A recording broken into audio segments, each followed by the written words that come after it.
The scorching sun beat down on Ouagadougou as Minister Jean-Baptiste Ouedraogo stepped out of his black Mercedes.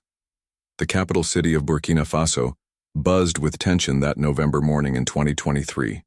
Street vendors whispered about the latest security concerns while government officials hurried past with worried expressions. Ouedraogo had been serving as Minister of Territorial Administration for 8 months under President Ibrahim Traoré's military government. The 38-year-old captain had seized power in September 2022, promising to tackle the jihadist insurgency that plagued the West African nation. Citizens had welcomed Traoré with hope, believing this young leader would succeed where others had failed. The minister walked through the marble corridors of the presidential palace, his leather shoes echoing against the polished floors. He carried a leather briefcase containing documents that would change everything. Inside were detailed reports about military operations, budget allocations, and most importantly, evidence of what he considered gross mismanagement by the president. Ouedraogo had grown increasingly frustrated with Traoré's leadership style. The young captain made decisions without consulting his cabinet, often changing military strategies overnight. The minister watched as soldiers struggled with outdated equipment, while millions of dollars seemed to vanish from defense budgets. Villages in the north continued falling to armed groups, and thousands of civilians fled their homes daily. As he approached the president's office, Ouedraogo recalled his conversation with French officials 3 weeks earlier. They had met secretly at a restaurant in the diplomatic quarter, discussing Burkina Faso's future. The French representatives expressed concern about Traoré's anti-colonial rhetoric and his growing ties with Russia. They suggested that perhaps new leadership might better serve the country's interests.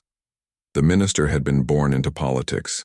His father served under previous governments, teaching him that survival in Burkinabe politics required knowing when to change sides. Ouedraogo believed the time had come to distance himself from a sinking ship. He had already begun reaching out to opposition figures, testing the waters for a potential coalition against Traoré. That morning, local radio stations reported another attack in the eastern region. 15 soldiers died in an ambush near the town of Fada-Ngourma. Families wept as bodies arrived at the military hospital. Protesters gathered outside government buildings, demanding better protection for their loved ones serving in the army. The pressure on Traoré's administration intensified with each passing day. Ouedraogo knocked on the heavy wooden door of the president's office. Traoré's voice called out, inviting him inside. The young president sat behind an imposing desk, wearing his military uniform with captain's insignia. Maps of Burkina Faso covered the walls, marked with red pins indicating areas under threat from jihadist groups. The two men exchanged pleasantries, but tension filled the air. Traoré had heard whispers about his minister's activities. Intelligence. Reports mentioned meetings with foreign diplomats and conversations with political opposition leaders. The president's advisors warned him about potential betrayal from within his own government. Ouedraogo placed his briefcase on the desk and began presenting his prepared speech. He spoke about the deteriorating security situation, the need for international cooperation, and the importance of diplomatic solutions. His words carefully avoided direct criticism while laying groundwork for his eventual defection. Unknown to the minister, Traoré had been monitoring his activities for weeks. The president's security team intercepted phone calls and tracked meetings. They documented every conversation with suspicious individuals. Traoré sat quietly, allowing his minister to continue speaking while planning his response. The meeting lasted 2 hours. Ouedraogo left believing he had successfully planted seeds of doubt about current policies. He planned to use information gathered during the discussion in future conversations with opposition leaders. The minister felt confident about his careful maneuvering toward what he saw as inevitable political change. Meanwhile, President Traoré called an emergency meeting with his closest advisors. Military commanders, intelligence chiefs, and trusted cabinet members gathered in a secure conference room. The young leader shared evidence of his minister's betrayal, including recordings of conversations with foreign diplomats and opposition figures. The room fell silent as officials absorbed the shocking revelation. Many had worked with Ouedraogo, for months never suspecting his divided loyalties. Some expressed anger at the betrayal, while others worried about potential security implications. If a high-ranking minister could turn against the government, who else might be plotting from within? Traoré remained calm despite the explosive situation. His military training taught him to analyze threats methodically before responding. The president understood that hasty reactions often created bigger problems than the original issue. He needed to handle this betrayal carefully to maintain government stability while sending a clear message to other potential traitors. As evening approached, neither man fully understood how dramatically their relationship would change within days. Ouedraogo returned home to his family, believing his political maneuvering remained secret.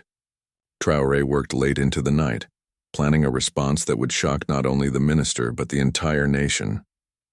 The stage was set for a confrontation that would expose the dangerous game of political betrayal in one of West Africa's most unstable countries.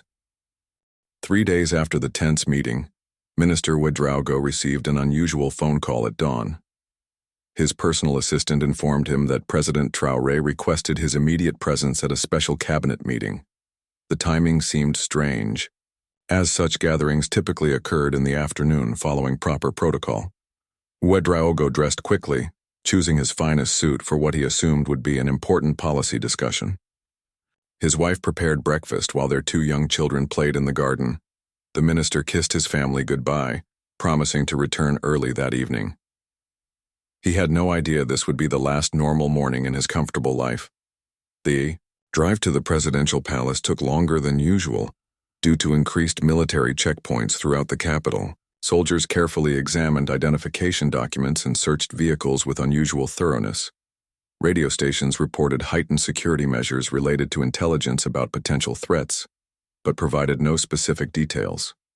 Upon arriving at the palace, Ouedraogo noticed several military vehicles parked in areas typically reserved for civilian government officials. Armed guards stood at attention near entrances, their weapons clearly visible. The atmosphere felt more like a military installation than the seat of civilian government administration. Inside the building, the minister encountered colleagues who appeared nervous and confused. Nobody seemed to understand why they had been summoned so early or why security measures had been dramatically increased. Whispered conversations filled the corridors as officials speculated about possible reasons for the emergency gathering. The cabinet meeting room buzzed with tension when Ouedraogo entered. 15 ministers sat around the polished conference table, all wearing expressions of concern and curiosity. President Traoré had not yet arrived, leaving his subordinates to wonder about the purpose of their urgent assembly. At exactly 9 o'clock, President Traoré entered the room flanked by his chief of staff and 2 military commanders. The young leader wore a serious expression that immediately silenced all conversation. He took his seat at the head of the table and surveyed the faces of his ministers before speaking. Traoré began by discussing recent security challenges facing Burkina Faso. He spoke about terrorist attacks, civilian casualties, and the enormous pressure on government forces. The president emphasized the importance of unity and loyalty during such difficult times, when any division could prove catastrophic for national security. The ministers listened attentively, assuming this would develop into a typical policy discussion about military strategy or resource allocation. Some took notes while others nodded in agreement with the president's assessment of current challenges. Ouedraogo sat quietly, maintaining a neutral expression, despite growing anxiety about the meeting's unusual circumstances. Without warning, Traoré's tone shifted dramatically. He spoke about betrayal within government ranks, about officials who pretended loyalty while secretly working against national interests. The president's voice grew stronger as he described the devastating impact such treachery could have on a country struggling for survival. The room became completely silent. Ministers exchanged worried glances, wondering who might be the target of such accusations. Some shifted uncomfortably in their chairs while others maintained rigid postures, afraid that any movement might draw suspicion. The atmosphere grew, increasingly oppressive.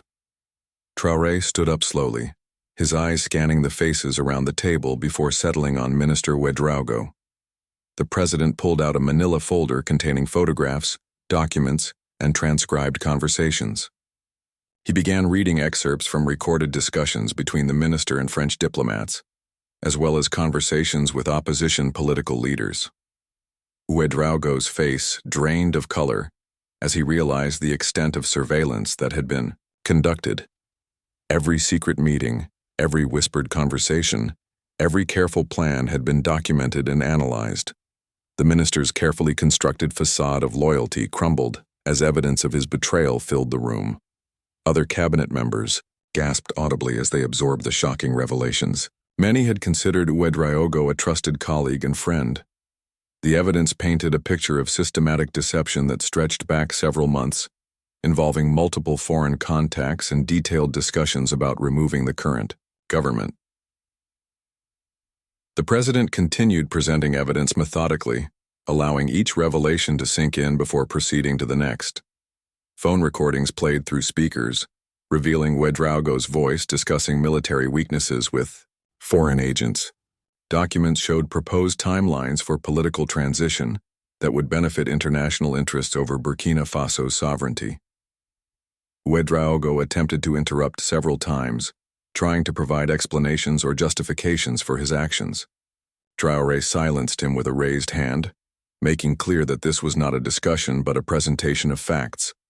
The minister's protests only served to confirm his guilt in the eyes of his colleagues. The most damaging evidence came from recordings of conversations where Ouedraogo criticized President Traoré's leadership abilities and suggested that foreign intervention might be necessary to restore stability. He had described his colleagues as incompetent and characterized the current government as a temporary obstacle to proper governance. As the evidence presentation concluded, President Traoré asked Ouedraogo directly whether he denied any of the accusations. The minister, realizing that denial would be pointless given the overwhelming proof, chose instead to justify his actions as patriotic attempts to save the country from what he considered misguided leadership. This response sparked anger among other ministers who felt personally betrayed by their colleagues' deception. Several stood up to express outrage at Ouedraogo's actions and to reaffirm their loyalty to President Traoré. The meeting transformed from a government session into an emotional confrontation between former allies. President Traoré maintained his composure throughout the dramatic scene, demonstrating the leadership qualities that had brought him to power. His methodical presentation of evidence and calm handling of the crisis impressed his remaining ministers while completely isolating the traitorous colleague who had underestimated his young leader's capabilities. The tension in the cabinet room reached breaking point as Minister Ouedraogo realized his political career was ending before his eyes. President Traoré stood silently for several moments, allowing the weight of evidence to settle in everyone's minds. The other ministers avoided eye contact with their disgraced colleague, some shaking their heads in disappointment and disbelief. Traoré's response came not through angry shouting or immediate arrest, but through a calculated demonstration of power that would resonate throughout Burkina Faso's political establishment. The young president walked slowly around the conference table, his military boots creating the only sound in the otherwise silent room. He stopped directly behind Ouedraogo's chair and placed both hands on the minister's shoulders. The physical gesture felt more threatening than any verbal attack could have been. Traoré spoke quietly, his voice carrying across the room despite its low volume, explaining how betrayal during wartime traditionally warranted the harshest possible punishment. The president then outlined his decision regarding Ouedraogo's fate. Rather than immediate imprisonment or public disgrace, Traoré announced that the minister would be given 24 hours to resign from his position and leave Burkina Faso permanently. This unexpected mercy shocked everyone present, including the target of this ultimatum.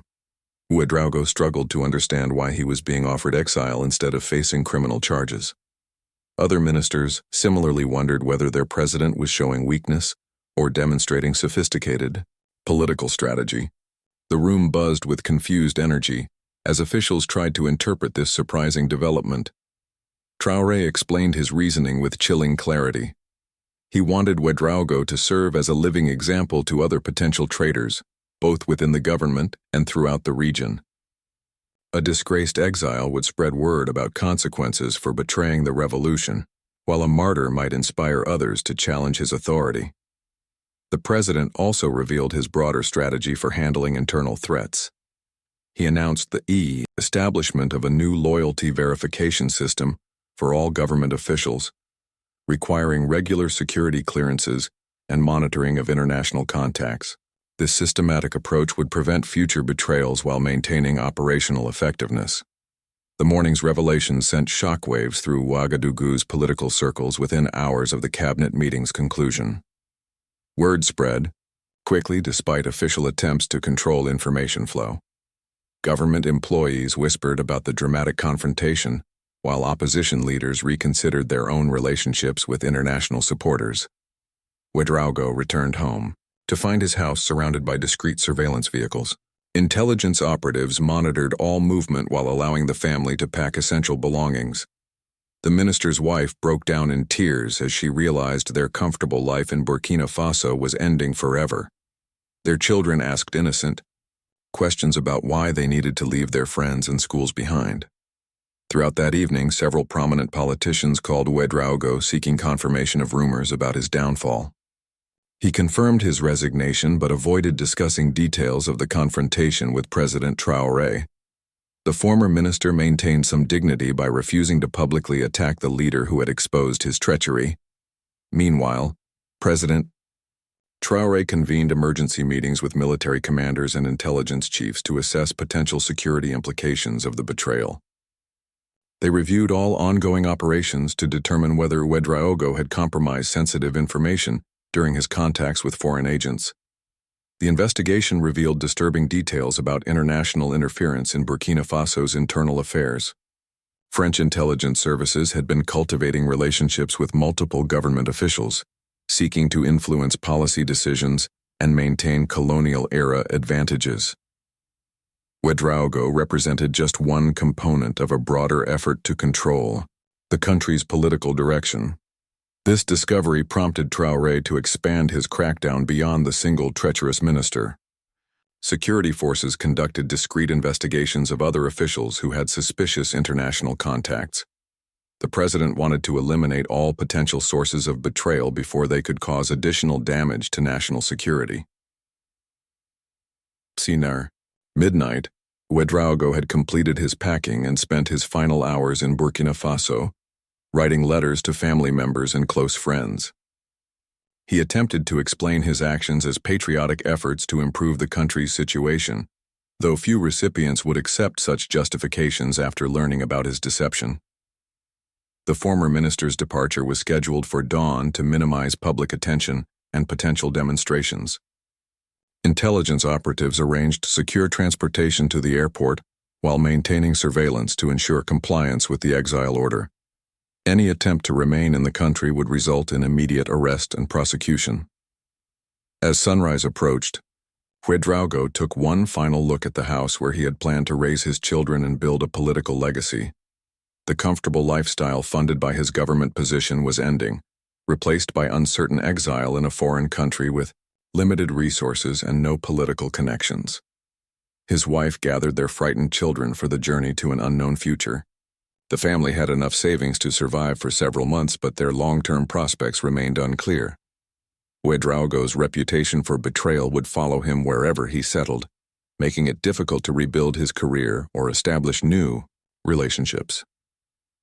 At Ouagadougou International Airport, security personnel ensured the family's departure proceeded smoothly without media attention or public demonstrations. The former minister avoided eye contact with airport staff who recognized him, maintaining whatever dignity remained after his spectacular fall from power.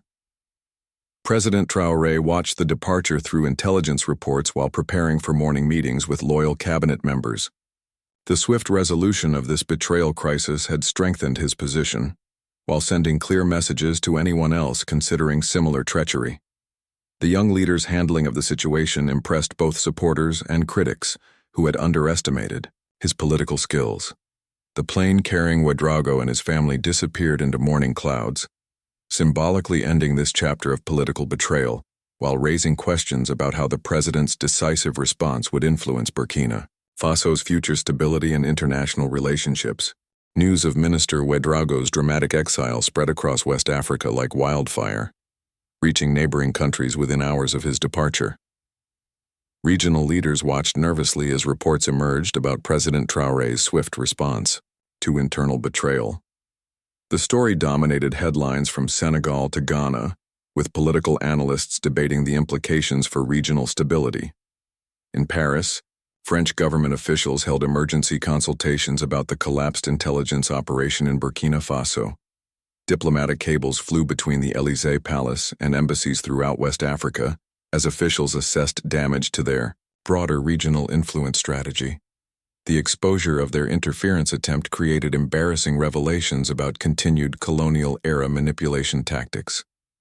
The French Foreign Ministry faced difficult questions from journalists about their government's relationship with Ouedraogo. Spokespersons denied any official involvement while acknowledging that diplomatic contacts with opposition figures were normal international practice.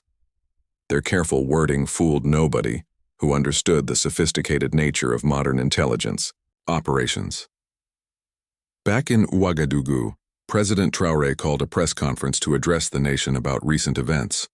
The presidential palace's main courtyard filled with local and international journalists eager to hear the young leader's explanation of the dramatic government shakeup. Television cameras captured every detail as Traoré prepared to make his first public statement about the betrayal. The president appeared confident and composed as he approached the podium wearing his military uniform with freshly polished insignia. His calm demeanor contrasted sharply with the explosive nature of recent revelations. Traoré understood that his handling of this crisis would define his leadership credibility both domestically and internationally.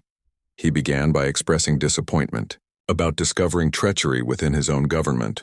The president spoke about trust as the foundation of effective leadership and explained how betrayal threatened not just his administration, but the entire country's security during a critical period of national development. Traoré then revealed additional details about the investigation that had uncovered Ouedraogo's deception. He described months of careful surveillance and evidence gathering that painted a comprehensive picture of foreign interference in Burkina Faso's internal affairs. The president's methodical presentation demonstrated impressive intelligence capabilities that surprised many observers. The most shocking revelation came when Traoré displayed documents showing the extent of international efforts to influence his government's policies. He presented evidence of financial inducements offered to multiple officials, communication networks designed to coordinate opposition activities, and detailed plans for political transition that would restore foreign control over national resources. Several journalists gasped audibly as they absorbed the implications of these disclosures. The documents revealed sophisticated attempts to undermine African sovereignty through corruption and manipulation of government officials. Traoré's evidence suggested that Ouedraogo represented just one component of a much larger conspiracy against his administration. The president's most powerful moment came when he addressed the nation directly through television cameras. Speaking in both French and Moor, Burkina Faso's most widely spoken local language, Traoré emphasized his commitment to genuine independence from all foreign interference, whether from former colonial powers or new international competitors. He announced sweeping reforms designed to prevent future betrayals while strengthening national security. New protocols would govern all international contacts by government officials, requiring advance approval and monitoring of meetings with foreign representatives. This systematic approach aimed to balance necessary diplomatic relations with protection against manipulation attempts. Traoré also revealed his decision to expel several foreign diplomats whose activities went beyond normal diplomatic functions. The president named specific individuals who had been involved in recruiting government officials for intelligence purposes. This bold move sent clear messages about his willingness to confront international pressure when protecting national interests. The international reaction to these announcements was swift and varied. African Union leaders praised Traoré's firm stance against foreign interference while expressing concern about regional stability implications.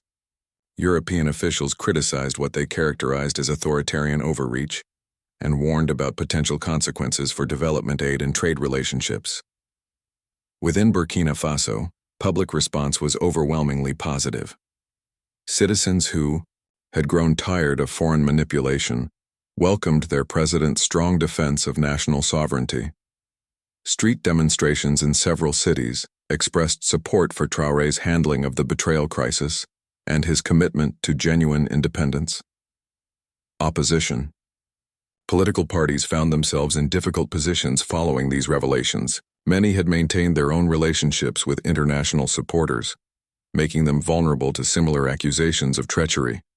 Some quickly distanced themselves from foreign connections, while others defended such relationships as normal political practice.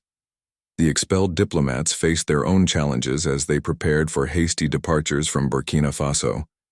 Their careers would suffer permanent damage from being publicly identified as intelligence operatives rather than legitimate diplomatic representatives. The exposure created lasting complications for future assignments in sensitive regions.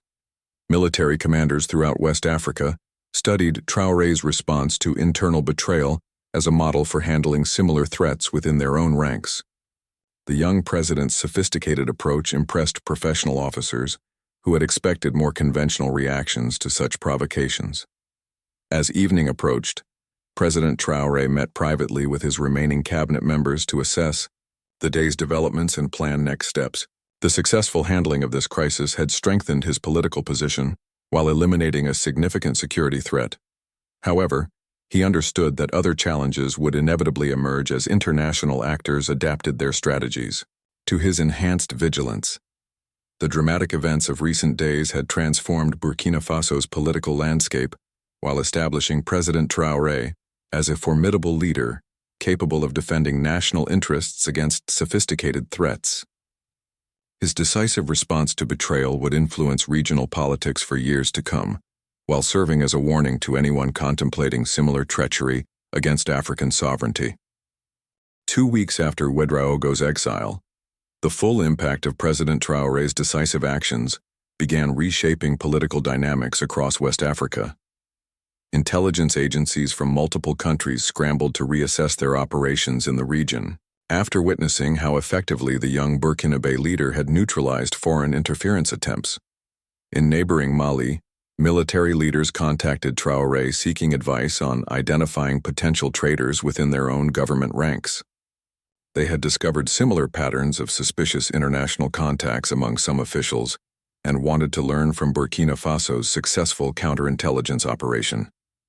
This collaboration strengthened bonds between revolutionary governments in the region. The exiled former minister, meanwhile, struggled to establish a new life in Ivory Coast where he had fled with his family. Ouedraogo found himself isolated from political circles as word spread about his betrayal of President Traoré. Former allies avoided association with someone whose reputation for disloyalty could damage their own political prospects. His wife faced particular challenges as she tried to enroll their children in new schools while managing the family's dwindling financial resources. The comfortable lifestyle they had enjoyed in Burkina Faso seemed like a distant memory as they adjusted to uncertain circumstances in a foreign country with limited support networks. Back in Ouagadougou, President Traoré implemented the promised security reforms with impressive efficiency. New protocols required all government officials to register foreign contacts and submit reports on international meetings. This systematic approach created transparency while deterring future attempts at unauthorized foreign influence. The loyalty verification process revealed additional concerning relationships between government employees and foreign intelligence services. Several mid-level officials faced questioning about suspicious activities, though none approached the severity of Ouedraogo's betrayal. These discoveries reinforced the importance of Traoré's comprehensive approach to internal security. International development organizations found themselves navigating new restrictions on their activities in Burkina Faso, while legitimate humanitarian work continued without interference. Organizations with suspected intelligence connections faced increased scrutiny and monitoring. This balanced approach demonstrated Traoré's commitment to maintaining beneficial international relationships while protecting national security.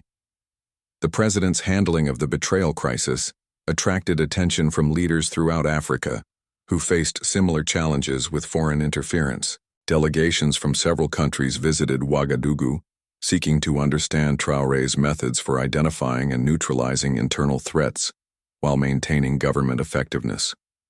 French officials attempted damage control through diplomatic channels, offering renewed cooperation agreements and development assistance to rebuild relationships with Burkina Faso. However, Traoré remained skeptical of these overtures given recent evidence of systematic manipulation attempts. His cautious response reflected hard-learned lessons about trusting former colonial powers. The domestic political opposition struggled to maintain credibility after revelations about foreign manipulation of government officials. Citizens questioned whether opposition leaders who maintained international contacts were genuine patriots or potential traitors serving foreign interests rather than national needs. Public opinion polls showed dramatically increased support for President Traoré. Following his decisive response to internal betrayal, citizens appreciated his transparency in revealing foreign interference attempts and his commitment to protecting national sovereignty. This popular backing strengthened his political position while deterring future challenges to his authority. Security forces throughout the region studied Burkina Faso's counterintelligence success as a model for protecting their own governments from similar threats. Military academies incorporated case studies of the Ouedraogo affair into training programs for officers who might face comparable situations in their careers. The expelled foreign diplomats faced career consequences in their home countries as intelligence agencies assessed the damage caused by exposure of their operations. Several were quietly reassigned to less sensitive positions, while others faced early retirement after their cover identities became publicly known. Regional economic impacts emerged as international investors reassessed their strategies for operating in West Africa. Some companies appreciated the increased political stability that came from eliminating foreign interference, while others worried about potential restrictions on their business activities. This mixed reaction reflected the complex relationships between political independence and economic development. President Traoré used his enhanced credibility to advance domestic priorities that had been overshadowed by security concerns. Infrastructure development projects received renewed funding, while educational initiatives gained support from citizens who trusted their leader's commitment to national progress rather than personal enrichment. The success of his counterintelligence operation also strengthened Traoré's position in regional organizations where he advocated for coordinated responses to foreign interference throughout West Africa. His practical experience in neutralizing such threats gave him credibility when discussing these issues with fellow leaders. Opposition politicians who had maintained proper boundaries in their international relationships began distancing themselves from colleagues who had crossed ethical lines. This internal cleansing process helped restore some credibility to legitimate political dissent, while isolating those who had compromised national interests for personal gain. As the immediate crisis subsided, President Traoré focused on building institutional safeguards to prevent future betrayals without stifling necessary international cooperation. His balanced approach demonstrated sophisticated understanding of the complex relationships between national sovereignty and global engagement in the modern world. The long-term implications of the Ouedraogo affair continued reverberating through West African politics as leaders recognized that the era of easy foreign manipulation was ending. Young African leaders like Traoré were proving capable of defending their country's interests against sophisticated international pressure, while maintaining the popular support necessary for effective governance. This transformation marked a significant shift in regional power dynamics as authentic African leadership replaced the puppet governments that had served foreign interests for decades after independence. The success of Traoré's approach inspired similar movements throughout the continent, while serving as a warning to those who underestimated the capabilities of Africa's new generation of leaders. 6 months after the dramatic confrontation that ended Minister Ouedraogo's political career, President Traoré's reputation as a formidable leader had spread far beyond Burkina Faso's borders.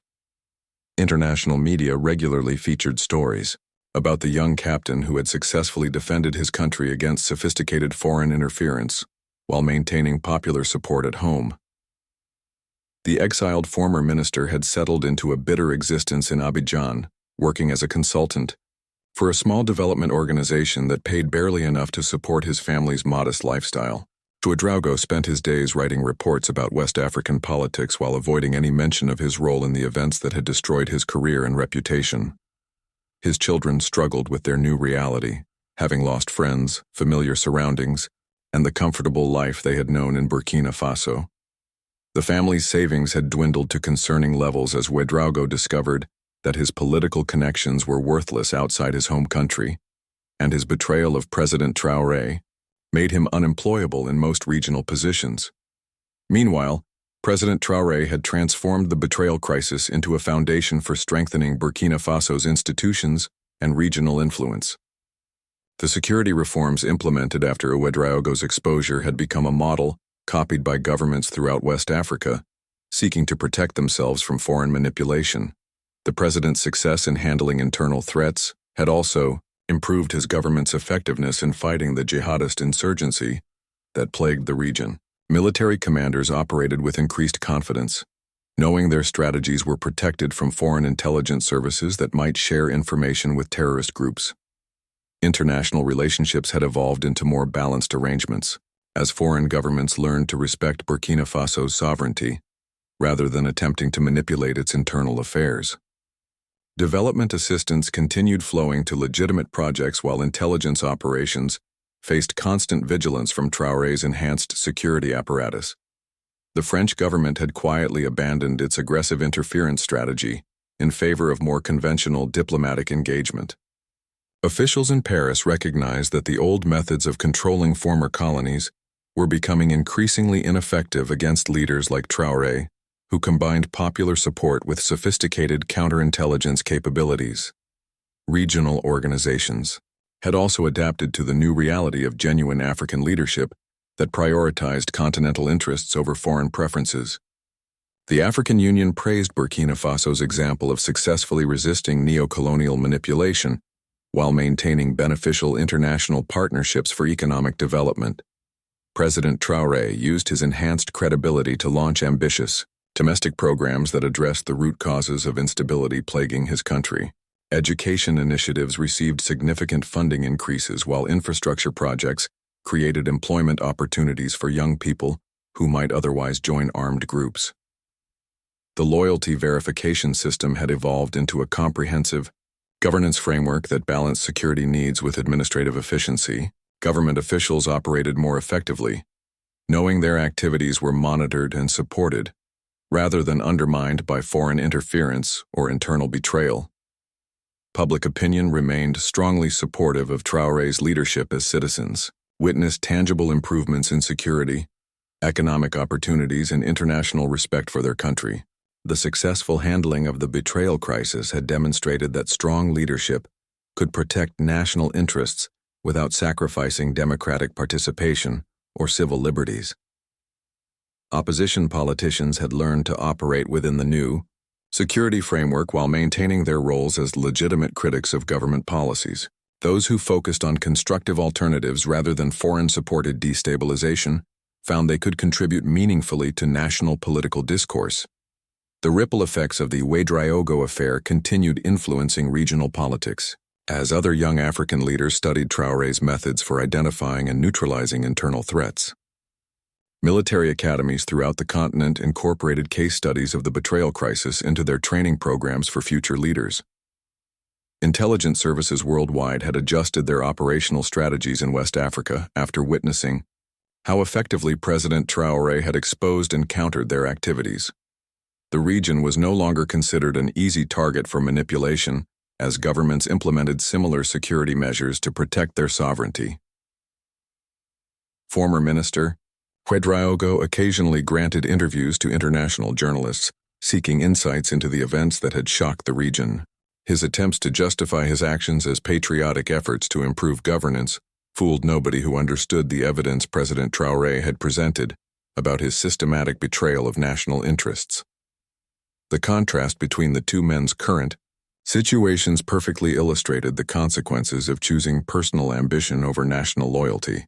While Traoré continued building his country's strength and international reputation, Ouedraogo struggled with exile and irrelevance in a foreign land where nobody trusted his word or valued his experience. As the one-year anniversary of the betrayal crisis approached, President Traoré reflected on the lessons learned from confronting internal threats while building stronger institutions. The successful resolution of that challenge had established foundations for long-term stability and prosperity that would benefit Burkina Faso for generations to come. The dramatic story of betrayal in Burkina Faso had become a watershed moment in West African politics, demonstrating that the era of foreign manipulation and puppet governments was ending.